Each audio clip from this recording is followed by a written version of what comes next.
Hello, everyone. I've got a little helper with me today. This is Lily.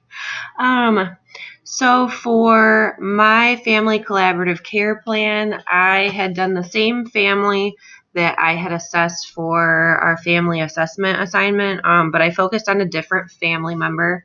I had focused on Stephanie and their new addition to their family, and more her and Casey's dynamic. But while we had done the family assessment, we had found out that her grandfather, Mr. Surratt, was really, really struggling.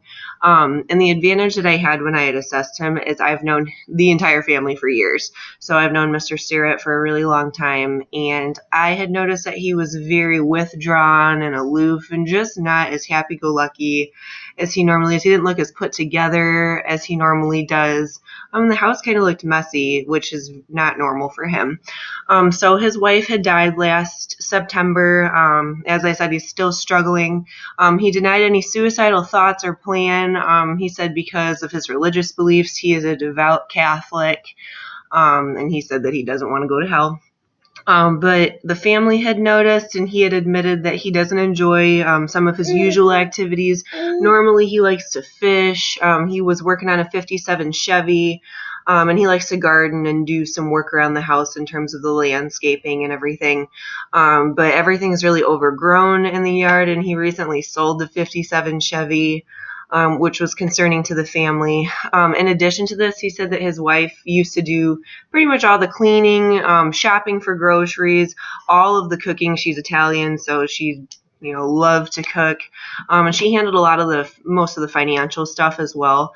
So this is all starting to affect his overall health, because since she's been gone, he's been eating a lot of canned meals, which are high in sodium, and a lot of frozen dinners, like TV dinners, which are also just high in trans fat and sodium. And at a recent healthcare visit, it showed that his blood pressure was high despite medication use. They just diagnosed him with prediabetes.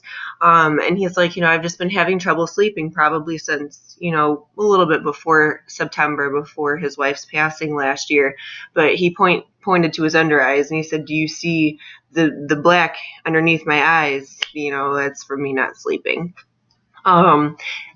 So those are the negative things that we've been talking about, and the things that are going on, stressing him out in life.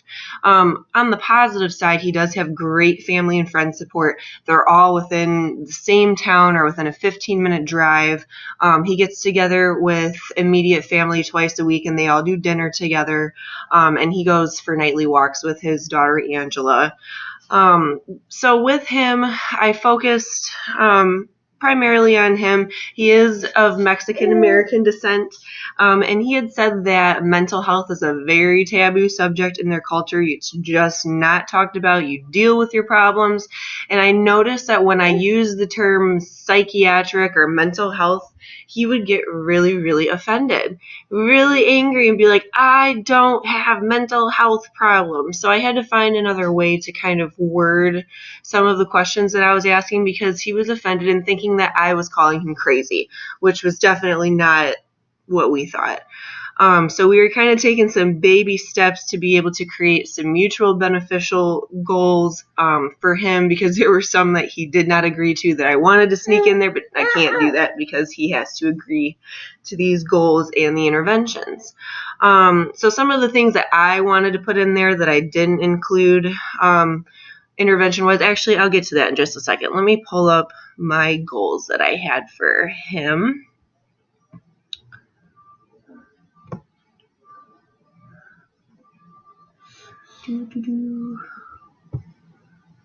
So we'll go back a step. My diagnosis, I did an individual one for him, and that was for Mr. Surratt. It would be complicated grieving related to the death of his spouse, and it's exhibited by all the things we just talked about him just not enjoying the things that he used to enjoy, selling his truck, the overgrown weeds, just a lot of things that you see around the house, and just him being withdrawn. And then I also said for the family diagnosis would be risk for caregiver role strain related to decreased mental stability of the family member, Mr. Surratt, and it was exhibited by Mr. Surratt's recent problems with blood pressure control, the new diagnosis of prediabetes, and mental decline, which is suggestive that he may have major depressive disorder.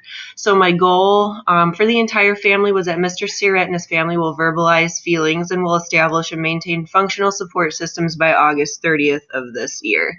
It'll be measurable by the family's ability to support and share common issues with other family members and by a decrease in Mr. Surratt's overall MMS score, because I did do one of those and it was quite high. So I would definitely want there to be a decrease there.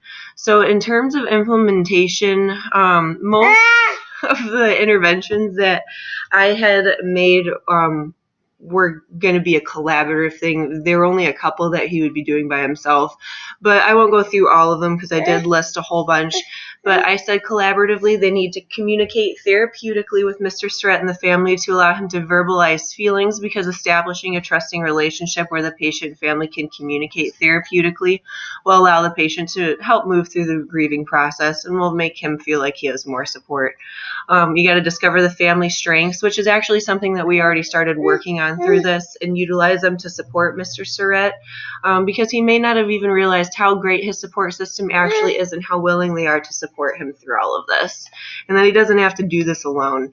I also said discover and refer the family to community resources and stuff that he, is already involved with, but just to strengthen those relationships, like with church, because he may benefit from additional resources, particularly spiritual, since he is a devout Catholic, that will help him supporting him. One of his individual one was to strengthen his activities of daily living by encouraging him to do his usual activities and routines, because familiar routines are going to help him realize that he can still move about his daily life despite the passing of his wife. It's okay to live with her memory and to think back on things, but I would want him to know that it's okay for him to move forward, but I think that may be something that's harder for him. So things that I wanted to include was I wanted to include maybe a meal delivery or grocery delivery option for him, which he was like, no, I don't need all that. But I talked about how I recently went and did Walmart pickup and how it was the best thing ever. So he was kind of open to that, because it's nice because you can just choose everything. It saves your grocery list and you pick a time and they come out and load your groceries. So maybe it will help him decrease time and it will make his life a little bit easier, trusting that he knows how to operate a computer. But that's a different intervention. And then I did want to put like a psychiatric referral in there, but before I could even put mental health or psych referral in there, he said absolutely not. But I did put in there, and he was open to this, was refer the family to counseling, and he was okay with that because it was a family unit that would agree to do it together instead of just all of the focus being on his mental health, because like I said, it's such a taboo thing for him to even talk about, just because of his culture and the way that he was raised. But I feel like, baby steps with him would be a great way to start, but something needs to be done and the family agrees, so that way we don't further decline. And the family just got done having to take care of his wife. I know Angela, his daughter, was spending a whole lot of time and extra hours at the house caring for his wife as she was getting ready to pass. So that was a lot of strain on their family. And so if his health declines, then we're going in the same direction that his wife just went down, and we don't want that for him. So thank you, everybody, for listening to my presentation, and have a great rest of your day. Bye.